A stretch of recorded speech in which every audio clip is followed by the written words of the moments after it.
A reign defined by failure. Bad King John was a man driven by the nastiest of psychological agenda.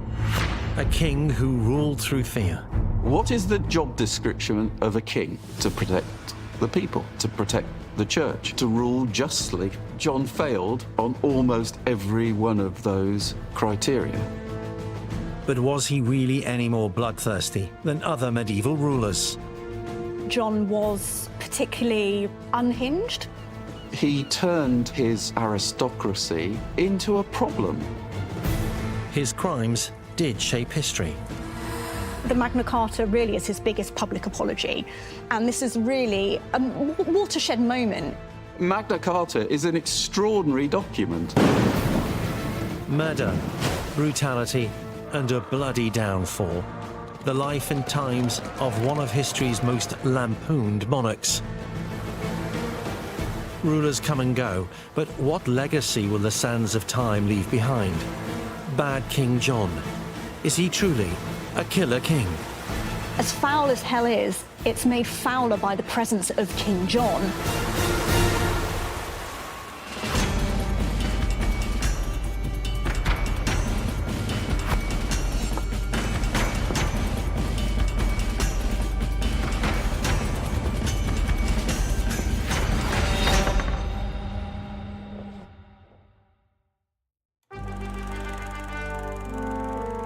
For more than 800 years, King John has been vilified as one of history's punchlines, a weak, vindictive monarch, a man ridiculed by his own people. And there's that wonderful line in one of the songs where they say, you know, too late to be known as John the First, he's sure to be known as John the Worst. And I think that's really sort of stuck with us. The bad King John's image, I think, comes from him being both a nasty person, a cruel person, just generally quite horrible. The establishment villain to Robin Hood's folk hero, John was cast as the ultimate tyrant, grasping, scheming, despised. Then I would be King of England. He was a spiteful man, and he was a weak man, and these are two of the human qualities that people recognize across the ages. So I'm not surprised that we get these depictions of John as ridiculous, pathetic. Even his contemporaries saw him as weak, inept, and cruel. The entire nation is united against you, the church, the commoners, and the barons. In contemporary paintings of the time, he does have that kind of look of being weak and wily and constantly suspicious. But his crimes went far beyond stealing from the rich and taxing the poor. John's body count probably quite a lot higher than a lot of other medieval kings. John is definitely cruel, and I think these acts of cruelty, such as, you know, starving prisoners to death, allegedly starving a priest to death, murdering the sons of nobles, it's a way that he feels he can consolidate his position as king. We can forget the fairy tales of Robin Hood, Maid Marian, Friar Tuck and the rest. The real John wasn't just bad, he truly was a killer king. But did his cruelty stem from a massive inferiority complex? The fact that he and everyone else knew he was never really supposed to be a king.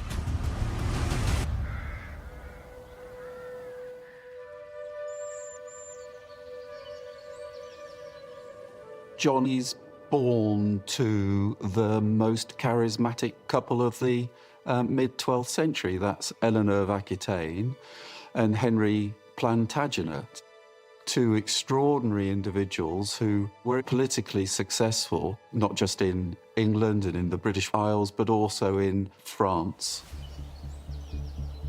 John is born a Plantagenet, an Anglo-French dynasty forged in blood and conquest. Eleanor of Aquitaine had once been Queen of France, but after her marriage to King Louis VII was annulled, she wed Henry II of England, creating one of the most powerful dynastic unions in medieval Europe. In 1199, when John inherits the throne, he inherits the Angevin Empire, which is a huge powerhouse in Europe. It actually encompasses half of modern-day France, all of England, parts of Wales and Ireland, and much of the British Isles, really. It's very wealthy, it holds a lot of power, it also holds a lot of trade. So it's a huge inheritance. It is the jewel in the crown, quite literally. The youngest of 5 sons, John was never meant to rule. So as the youngest son, John doesn't have sort of the same inheritance as his older brothers. He's actually known as John Lackland and John Softsword because he doesn't rule over territories and he doesn't get that administrative and that military experience that his older siblings like Richard do have. John was part of a family who were charismatic, who were revered for their beauty and their charm. And here was John, this runt, this ridiculed part of the family. He was an embarrassment. In medieval Europe, noble sons were groomed for power from childhood, first as pages, learning courtly life and combat. What is striking to me about John is that his brothers were all raised as proper secular aristocrats. They were taught to fight. When they reached a certain age, they went on tournaments, and that's what you did as an aristocratic young man. You got on your horse, you got with your mates, you went to a tournament. By adolescence, they became squires, directly assisting knights and honing their martial skills. John never had any of those experiences. Rather than receiving the military training that we know his brothers received, John was sent instead to a convent, where he was to be brought up by the nuns of Fontevraud. I wonder if the parents looked at John and thought, actually, you're not robust enough. It's not going to work for you to go through this military training.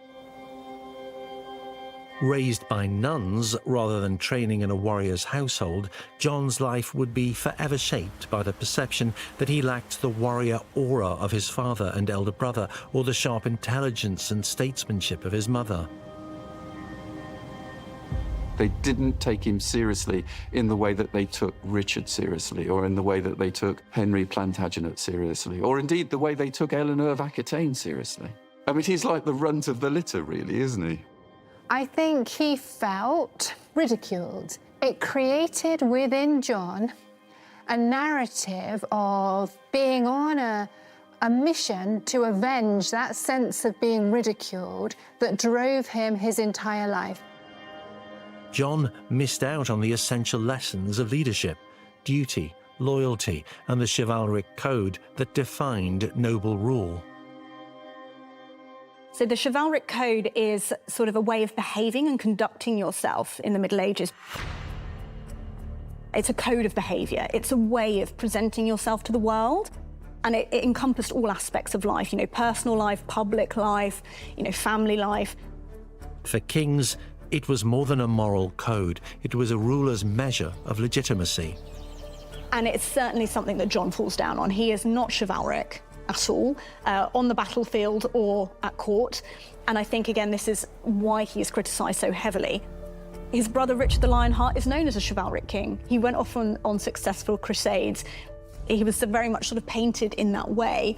John is the complete opposite. It wasn't just that he wanted to get his own back. It created a desire to not just get back at people, but to humiliate others. That's the driving motivation of John as an adult. Overlooked, unprepared, the runt of a dynasty. And yet, against all odds, in 1199, John was crowned king. The way that John succeeded to all those Plantagenet lands was effectively to be the last brother standing. All the sons were by 1199 dead. Henry, the young king, died in 1183. Geoffrey died in 1186.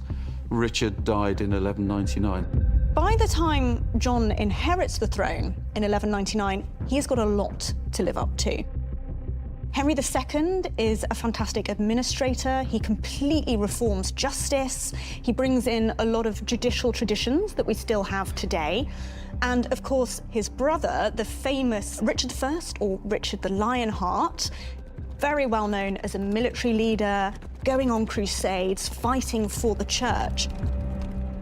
Richard nominated John as his successor on his deathbed, but of course once Richard had died, other factors came into play. We're not yet in a world where primogeniture is the deciding factor.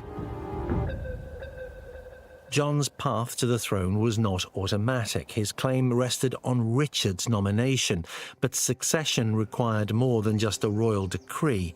It depended on securing the loyalty of powerful nobles across the Plantagenet Empire.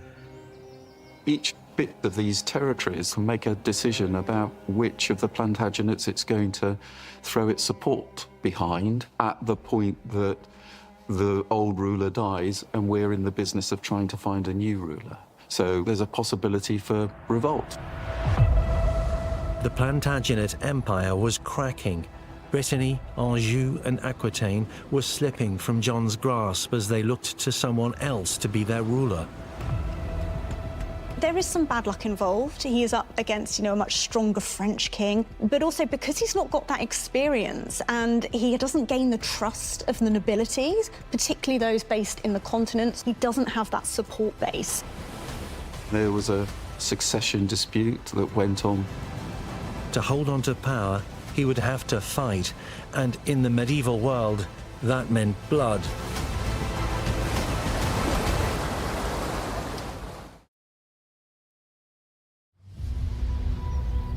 In 1199, when John sought to inherit the empire built by his father and brothers, the Plantagenet lands seemed on the brink of collapse. In England, he is crowned, but in France, his lands, his titles, and his right to rule are questioned. There's another contender. So Geoffrey left a son, Arthur, who, if we were following strict rules of primogeniture, would have been the successor to Richard in 1199. So Anjou decided that Arthur would be their next count and indeed installed him as their next count. Brittany decided that they wanted Arthur as well. John did become Duke of Normandy, he did become Duke of Aquitaine, but he wasn't Count of Anjou, and he certainly wasn't ruler in Brittany. Arthur of Brittany, the posthumous son of John's elder brother Geoffrey, had the backing of the French king, Philip Augustus, Philip II. So Prince Arthur of Brittany, as John's nephew, was obviously a claimant to the English throne and therefore a threat. Arthur was the member of the Plantagenet family, but was brought up at the French court. And the French court was a problem because the ruler, Philip Augustus, who'd been ruling the kingdom since 1180, was determined to undermine the Plantagenet dynasty. He wanted to recapture those territories that once belonged to the kings of France. From the outset, Arthur, Duke of Brittany, had been raised as a political weapon. His very birth was a statement of defiance. In naming Arthur Arthur, what his mother, Constance of Brittany, was doing was plugging into Breton mythology, that Arthur would be the person who would come to rescue the Bretons. The mythology about Arthur was strong in late 12th century England and indeed in Brittany. And people really believed in Arthur, in Merlin. The prophecies of Merlin were an extremely important part of the thought world. From the start, he was groomed for power, shaping him into a rallying figure for those who opposed John's claim to the English throne. The mythical Arthur, the heroic Arthur, brought up to be a great leader, believed in, and even though he's only 13 years old, he was everything that John was not. He had been given everything that John had been not in terms of psychological, emotional support, belief. So I think that to John, Arthur was his nemesis. The death of Richard the Lionheart didn't settle the question of succession. It turned the Plantagenet family into a battleground. Arthur and John were actually dining together when they heard of Richard's death, and that they sort of went their separate ways, and Arthur fled to the French king's court. The two must have known that they would be rivals for Richard's inheritances. The duchies of the Plantagenet Empire chose sides. Their allegiances split. Many in Anjou, Maine and Brittany declared for Arthur, while John struggled to secure his rule. Crucially, Arthur had the backing of the French king Philip Augustus, escalating a family dispute into a broader struggle for power in France. And there was effectively a civil war, a family dispute, a succession dispute between John and Arthur. For 3 years, Arthur's forces, backed by Philip Augustus, laid siege to castles across Anjou and Maine. He has one victorious battle at the start of his reign. They go downhill pretty quickly. He has a string of unsuccessful battles on the continent. Some of it is bad luck, but a lot of it is just poor leadership. The French king was giving Arthur the resources he needed to maintain a military campaign against John. Arthur couldn't be ignored because he had the support of the Angevins and a significant portion of the Bretons. Arthur was capable of putting into the field a military force, which was a military force to be reckoned with. But it's John's failures that lead to that empire unravelling. John wasn't just losing land, he was losing the support of his barons, whose wealth and loyalty he needed to wage war. His nobles had served kings before, great kings, strong kings, just kings. John was none of these things. He doesn't have much military experience. He is known as John Soft Sword for a reason. He hasn't sort of built up that leadership, that military sort of prowess. John can't rise to the occasion. He can't be the strong, powerful leader because that is not who he is. As well as losing the land, he's also losing his power, his support bases, he's losing income.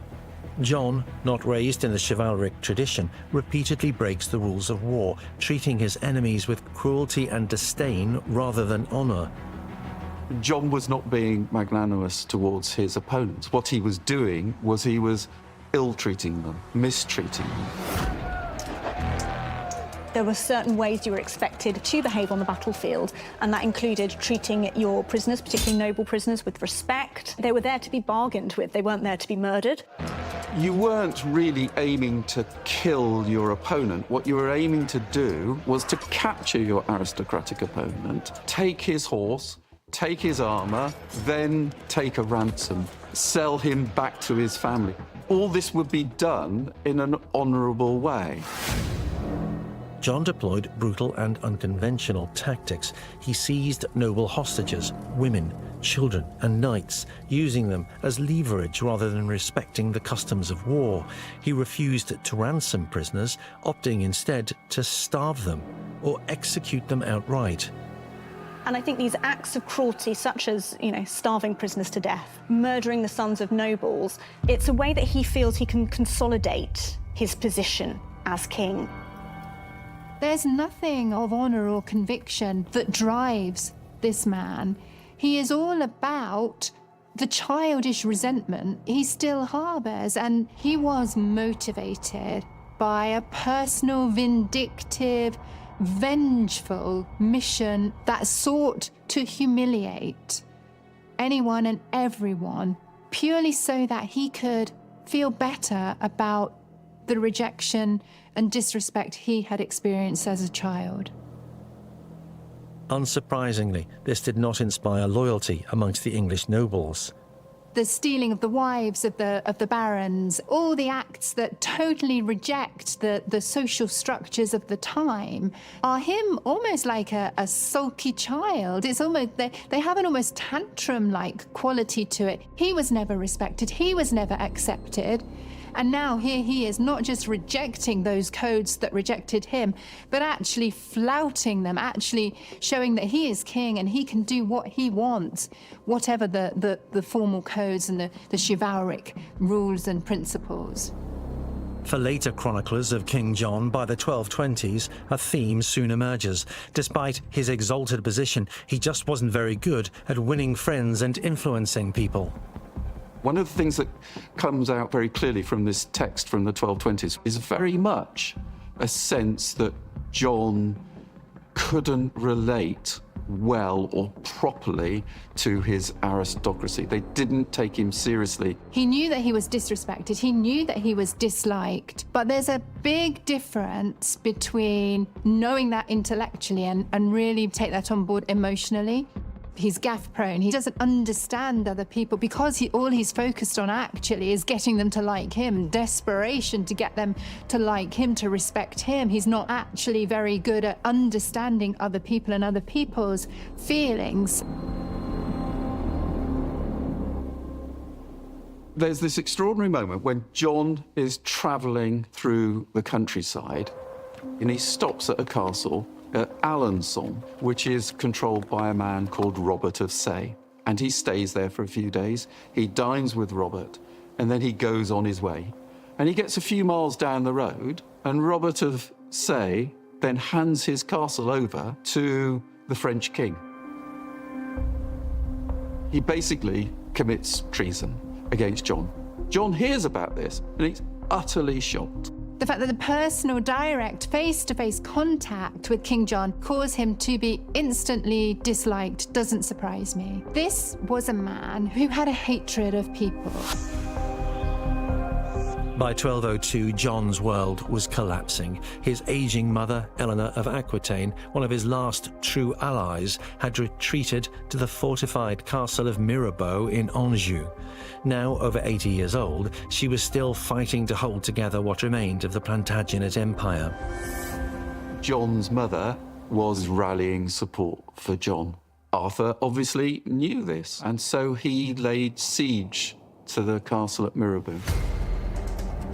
He was laying siege to his grandmother's castle, planning to take her captive. John heard about this, gathered up his forces, rushed southwards, and managed to catch Arthur unawares. And in that July of 1202, between the castle and his soldiers, he managed to capture Arthur.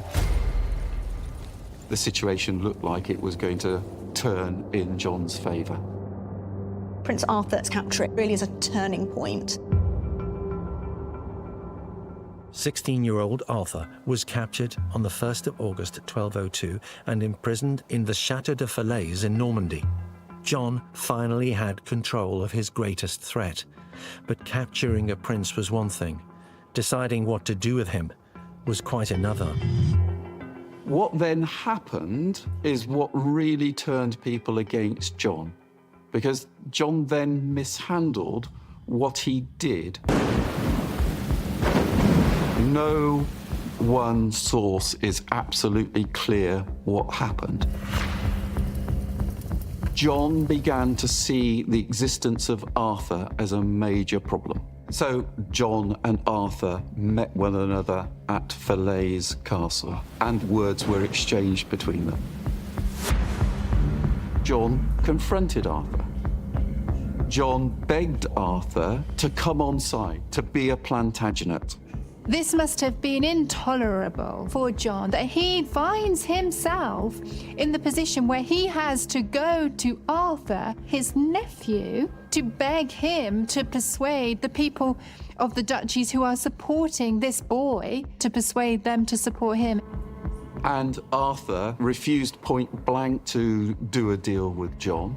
For this pompous, proud man that John would have become on the throne, this would have been very difficult. It's very clear that the king's sort of immediate advisory group gathered in Normandy. Some of them travelled from England. And the decision was made at that point that they're going to get rid of Arthur. Arthur is 16, and he's of royal blood.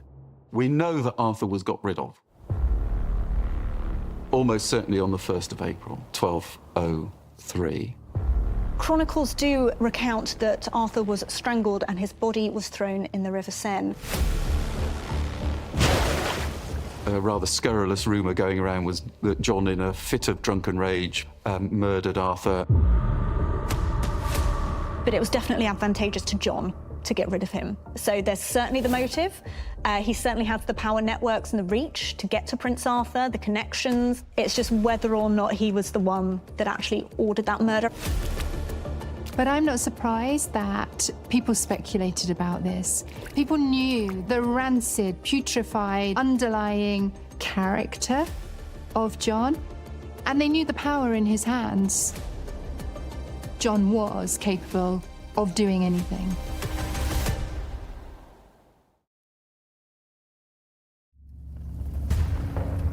John's nephew, Arthur, Duke of Brittany, was dead, and John believed he'd won. His greatest rival, the boy who haunted his throne, had disappeared.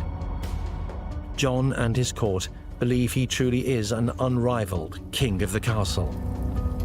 Of course, what they don't realise is that the problem isn't Arthur of Brittany, it's John. That would take an amount of self-reflection that John was not capable of applying. The rumour that Arthur was dead became rife within days of the events. People began to lose faith in John as their ruler.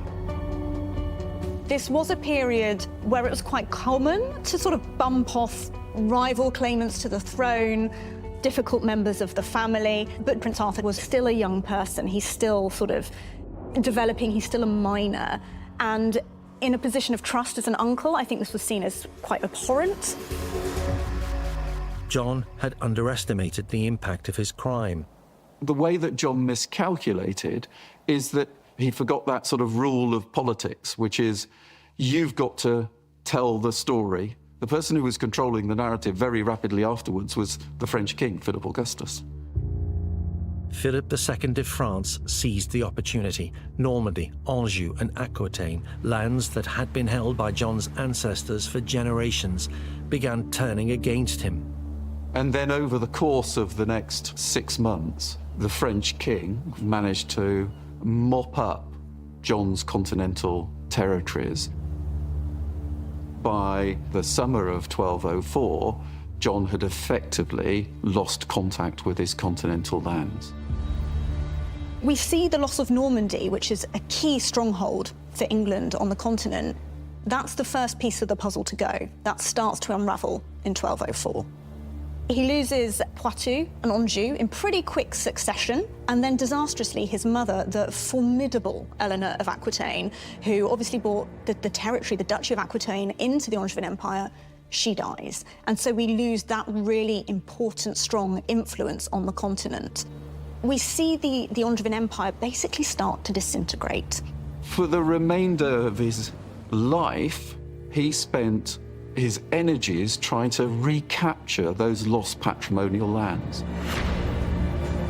Even as he flees across the English Channel, John attempts to rally his vassals. But they had seen enough.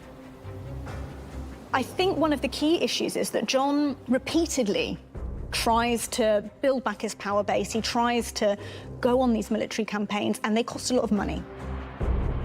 This is where the legend of an avaricious, cruel, tyrannical King John emerges. Your Majesty. Arise, and if you bear more complaints from the peasantry, we are in no mood to hear them. John turned his full attention to England. He needed money, soldiers, and unquestioning loyalty to reclaim his lost empire. We shall collect our taxes in this land as often as we choose, and raise them as high as we like. But the English barons had no interest in funding John's wars. They'd seen him fall in France, and they didn't believe he could win.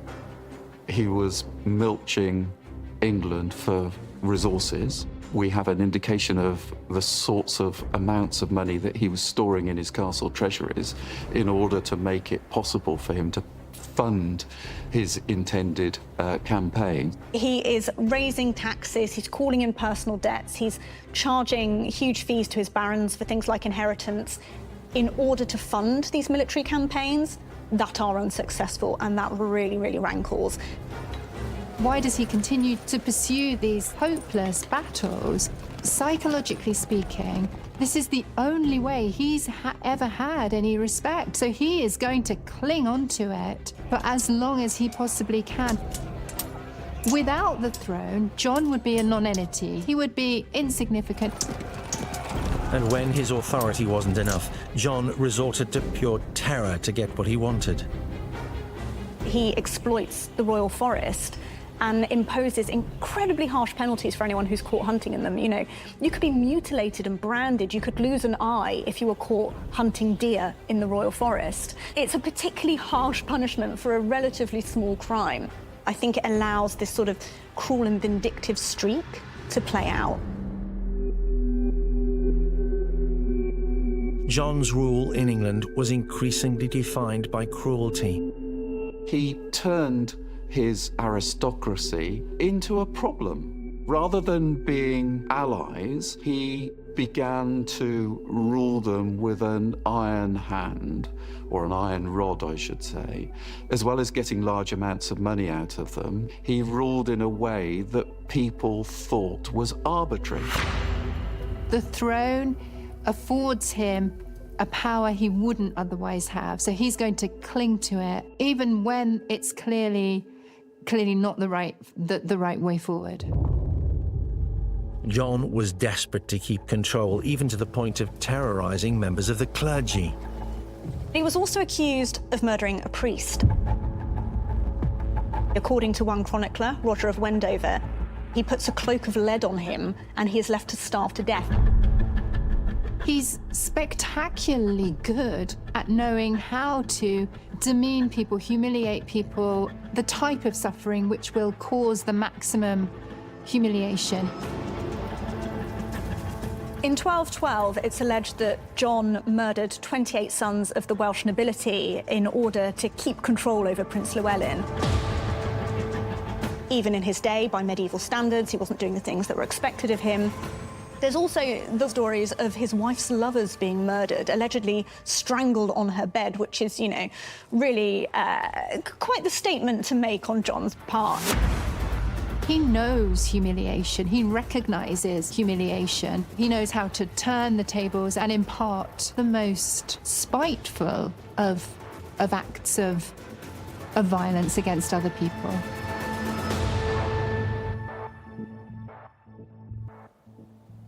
Few stories sent greater shockwaves through John's court than that of William de Braosa, 4th Lord of Bramber, and his family. A stark warning of what happened to those who lost the king's favour. Everyone would have known, and everyone would have feared it. He takes hostage Maud, the wife of William de Braosa, who owes him large sums of money. Now, William de Braosa was one of John's right-hand men. He was the sort of man who lacked the squeamishness one needed in order to carry out the king's wishes. And his wife has been making comments suggesting that John was somehow involved in the death of Prince Arthur of Brittany. So what John does, over a period of about 4 years, he systematically destroys William de Braosa. So that in the end, William de Braosa escapes to France. With William out of his reach, John arrests his wife and son. He actually starves them both to death.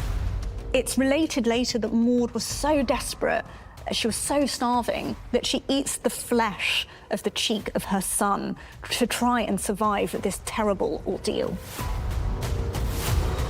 People looked at that and they thought, well, if he can do that to William de Braosa, he can do that to us too.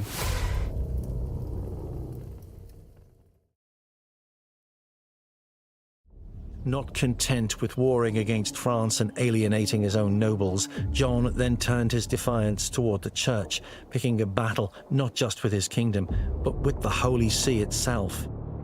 The English kings and the church have a tumultuous history, so it's really important to state that from the beginning. And I think John inherits some of these problems. There's still tension between the Pope, who is based in Rome, and him as sort of, you know, the ruler of England. Particularly the issue that causes the most sort of debate, discussion, is who has the supreme power to appoint bishops in England.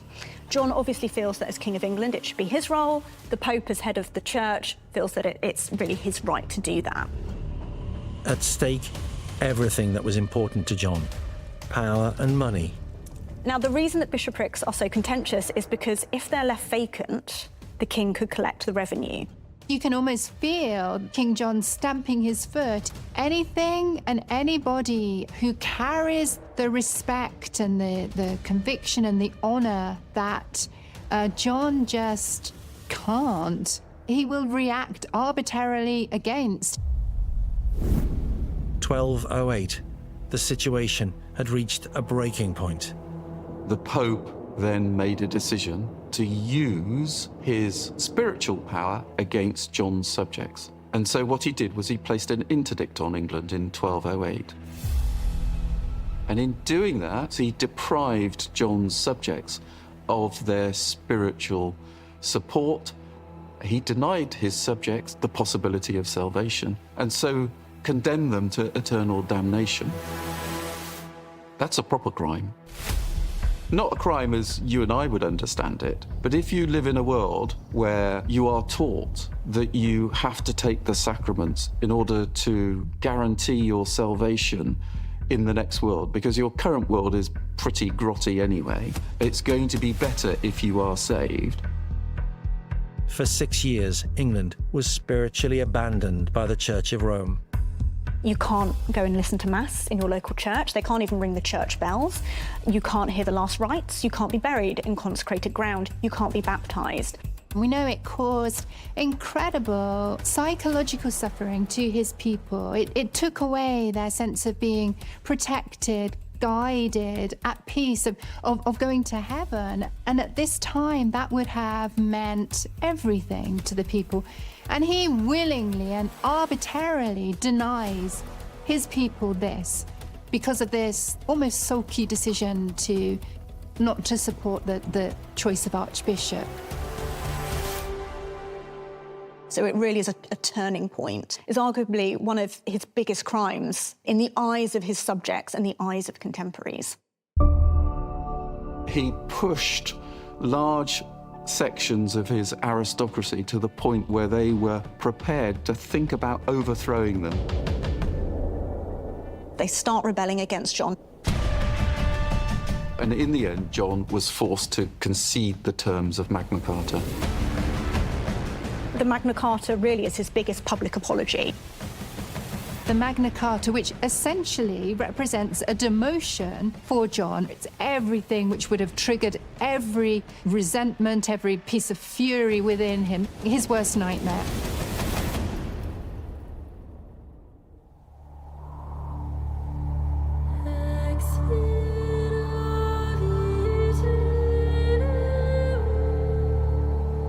On June the 15th, 1215, John met the rebelling barons at Runnymede in a water meadow on the bank of the River Thames.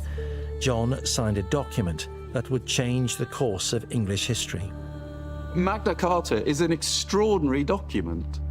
It attempts to limit the power of the king by a written constitution. And that's not happened in an English context ever before. So it's a stunning document, but it does come out of particularly of John's misuse of royal rule.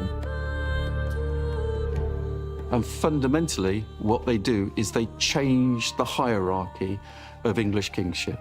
John's kingship is God, king, law. And what Magna Carta demands is that the hierarchy is turned so it becomes God, law, king. King has to rule according to the law. We can only imagine John's reaction to this decision to demote him. This is everything he both fears and yet expects as well. So the impact on John would have been enormous. Barely weeks after sealing Magna Carta, John renounced it. For the nobility of England, this final betrayal pushes them to do the unthinkable. A group of the barons decided that they were going to invite the son of the French king, a man called Louis, to come and take England for himself. So they made the decision that John was not going to change, and what they needed to do was to unseat him. So Louis made preparations for the invasion, and in the May of 1216, he arrived in England.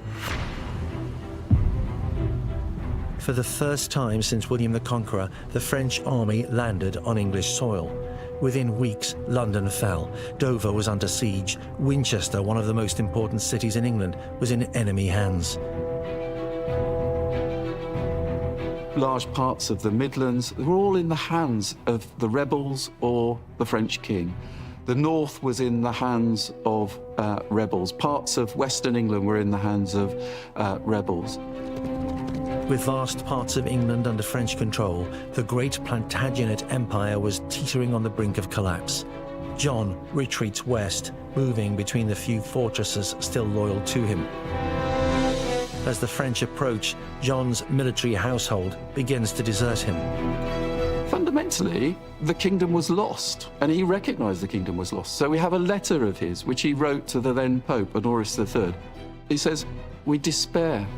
We despair for ourselves. We despair for our kingdom. Can you please ensure that my sons enter into their inheritances?"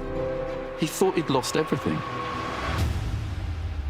His kingdom in chaos, his reputation in tatters, John does the only thing he can to save any part of the empire that he'd inherited. He dies. John dies in 1216. He dies from dysentery, so sort of, a particularly grim end for him and not a nice way to go. Ironically, it's his death that actually saves England. If he'd been able to rule for much longer, things could have been left in a much worse state. So he'd lost his matrimony, his patrimony, and he'd lost the Kingdom of England. You wouldn't like that on your CV as a king, would you? I was given all this stuff, and I lost it. In fact, I almost brought my dynasty to its knees. In fact, when I died, I probably thought I brought the dynasty to its knees. The chroniclers wasted no time in writing John's obituary. Quite quickly after his death, we do see very negative accounts in the Chronicles. So even in sort of 1230, 1240, 1250, when John's son, Henry III, is on the throne, we do see these very negative accounts. So the character attacks do start early on. The almost tragic irony is that John, who spent his life trying to live up to the reputation of his family as these enormous, charismatic, triumphant, royal figures, actually dies and has for a millennia been ridiculed for being the exact opposite. In Matthew Paris's chronicle, which he's writing in about 1250, he actually says, "As foul as hell is, it's made fouler by the presence of King John." So this really is an indication of how little he is respected as a ruler within quite recent memory.